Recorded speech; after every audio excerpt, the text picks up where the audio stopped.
rooted bifurcating phylogenetic tree show evolutionary relationships whereas a single root branches into exactly two descendant lineage at every internal node. അതായത് ഈ ഒരു picture നോക്കാം നമുക്ക്. ഓരോ ബ്രാഞ്ചസും correct 2 descendant ആയിട്ടാണ് divide ചെയ്ത് പോകുന്നത്. 2 ഡിസെൻഡൻ്റ് ആണ് അതിൽ നിന്ന് എവോൾവ് ചെയ്ത് വരുന്നത്. Exactly 2 descendant lineage at every internal node. അതാണ് റൂട്ടഡ് ബൈ ഫർക്കേറ്റിംഗ് ഫൈലോജെനറ്റിക് ട്രീ എന്ന് പറയുന്നത്. റൂട്ടഡ് എന്ന് പറഞ്ഞാൽ റൂട്ടുള്ള ഫൈലോജെനറ്റിക് ട്രീ. അപ്പം അൺറൂട്ടഡ് ബൈ ഫർക്കേറ്റിംഗ് ഫൈലോജെനറ്റിക് ട്രീ എന്ന് പറഞ്ഞാൽ എന്താ? സെയിം ഇത് തന്നെ. അതായത് 2 ബ്രാഞ്ചസ് ആയിട്ടാണ് മാറുന്നത്. പക്ഷെ അവർക്ക് എന്താ? റൂട്ടില്ല. അൺറൂട്ടഡും റൂട്ടഡും നമ്മൾ പഠിച്ചതാണല്ലോ.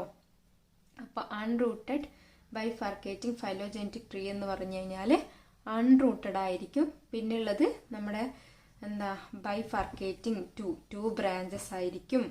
റൂട്ടഡ് ബൈഫർക്കേറ്റിംഗ് ഫൈലോജെനറ്റിക് ട്രീ പോലെ തന്നെ. പക്ഷേ അൺറൂട്ടഡ് ബൈഫർക്കേറ്റിംഗ് ഫൈലോജെനറ്റിക് ട്രീയിൽ വരുന്ന ഡിഫറൻസ് എന്ന് പറഞ്ഞു കഴിഞ്ഞാൽ ഇതിൽ റൂട്ടില്ല, ഒരു കോമൺ ആൻസെസ്റ്റർ ഇല്ല.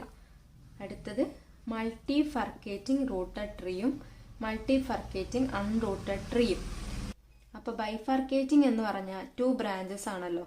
അപ്പോൾ മൾട്ടിഫർക്കേറ്റിംഗ് എന്ന് പറഞ്ഞു കഴിഞ്ഞാൽ മോർ ദാൻ 2 ബ്രാഞ്ചസ് ആയിരിക്കും. മൾട്ടിഫർക്കേറ്റിംഗ് റൂട്ടഡ് ട്രീ എന്ന് പറഞ്ഞാൽ റൂട്ടഡ് ട്രീയുടെ branches more than 2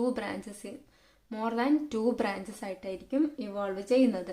same as അൺറൂട്ടഡ് മൾട്ടിഫർക്കേറ്റിംഗ് tree എന്ന് പറഞ്ഞാൽ മോർ ദാൻ 2 ബ്രാഞ്ചസ് ആയിരിക്കും ഇവോൾവ് ചെയ്യുന്നത്. ഈ ഒരു പിക്ചർ നോക്കുക. ഇവിടെ നമ്മൾ 2 ബ്രാഞ്ചസ് ആയിട്ടാണ് ഇവോൾവ് ചെയ്തത്. ഇതാണ് ബൈഫർക്കേറ്റിംഗ് എന്ന് പറയുന്നത്. തൊട്ടിപ്പുറത്തെ പിക്ചറിൽ ഇവിടെ നോക്കുക, 3 ബ്രാഞ്ചസ് ആണ് ഇവിടെ ഉണ്ടായിട്ടുള്ളത്. ഇതാണ് മൾട്ടിഫർക്കേറ്റിംഗ് ട്രീ എന്ന് പറയുന്നത്. അപ്പോൾ ബൈഫർക്കേറ്റിംഗും ഉണ്ടാകും, മൾട്ടിഫർക്കേറ്റിംഗും ഉണ്ടാകും. റൂട്ടഡ് ബൈഫർക്കേറ്റിംഗ് ട്രീയും ഉണ്ട്, അൺറൂട്ടഡ് ബൈഫർക്കേറ്റിംഗ് ഫൈലോജെനറ്റിക് ട്രീയും ഉണ്ട്. റൂട്ടഡ് മൾട്ടിഫർക്കേറ്റിംഗ് ഫൈലോജെനറ്റിക് ട്രീയും ഉണ്ട്, അൺറൂട്ടഡ് മൾട്ടിഫർക്കേറ്റിംഗ് ഫൈലോജെനറ്റിക് ട്രീയും ഉണ്ട്. റൂട്ടഡും അൺറൂട്ടഡും മനസ്സിലായല്ലോ. അപ്പോൾ ബൈഫർക്കേറ്റിംഗ് എന്ന് പറഞ്ഞു കഴിഞ്ഞാൽ 2 ബ്രാഞ്ചസ് ആയിരിക്കും. മൾട്ടിഫർക്കേറ്റിംഗ് എന്ന് പറഞ്ഞു കഴിഞ്ഞാൽ മോർ ദാൻ 2 ബ്രാഞ്ചസ് ആയിരിക്കും. അത്രയുമാണ് ഇവിടെ ഓർത്ത് വയ്ക്കാനുള്ളത്. അടുത്തത് നമുക്ക് നോക്കാനുള്ളതാണ് on the basis of topology.